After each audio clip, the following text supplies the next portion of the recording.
stakeholder group for communities based on work and decent discrimination. Thank you. Chair, I'm Naveen Gautam, representing Global Forum of Communities Discriminated on Work and Decent, which is a platform to voice against the atrocities, violence and discrimination happening against communities which are discriminated on work and decent. It's a platform to voice the rights and entitlements of the communities which are discriminated across all the continents, especially in Africa, in Asia, in Latin America, and Europe. We represent around 20 to 70 million people, like Harappans and Boros in West Africa, Dalits in South Asia, Roma in Europe, Kilaburas in Latin America. And the discrimination based on work and decent is a form of distinction, it's a form of exclusion, it's a form of restriction or preference based on inherited status such as caste, including present or ancestral occupation, family, community, or any form of social religion. We have more than 270 people, as I mentioned earlier also, and we have been fighting for right to identity, we have been fighting for right to life with personal dignity and liberty. Without wasting much time, I'll quickly come to what are we urging, what are we demanding from this conference. First of all, we seek acknowledgement of the existence of discrimination based on work and decent, which is a totally distinct form of discrimination altogether.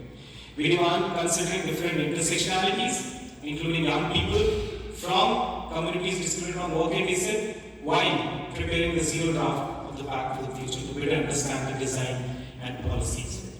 We urge for acknowledgement of the hierarchical system of oppression which is surrounding all of us. We propose including the dimensions of discrimination rooted deeply in inherited social status, often tied to the lowest work or indecent work, such as manual scavenging, garbage collection, dealing with animal and human calculus. We further propose promoting and ensuring financial, digital, and social inclusion and other social structures without oppression as the key to long-term stability. We demand inclusive policies that reverse the systemic exclusion of CDWD and specifically communities discriminated on work and decent, youth from political and social structures, ensuring that we have right to equality, we have access to land, we have access to clean water and sanitation. And finally, we have access to justice, employment, and employment. We urge the institutions at the national, regional, and global levels to collect intersectional and disaggregated data. I repeat again, we urge the institution to collect the disaggregated data because, as I mentioned earlier, there are so many other intersectionalities attached to our identities. And beyond the Pact for the Future, we call for creating a UN special mechanism, such as special rapporteur on working groups mandate to address the existing gaps in human rights, abuses against communities globally.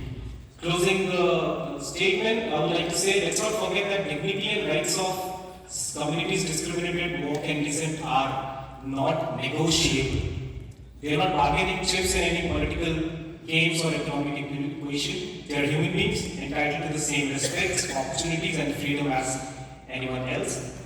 As we leave the hall today, let us carry with this renewed commitment to action. And of course, let's not forget the women from the communities who face the different forms of discrimination within being the community itself, marginalization, and of course, which often leads to violence when they try to speak against the violence and assert their voices.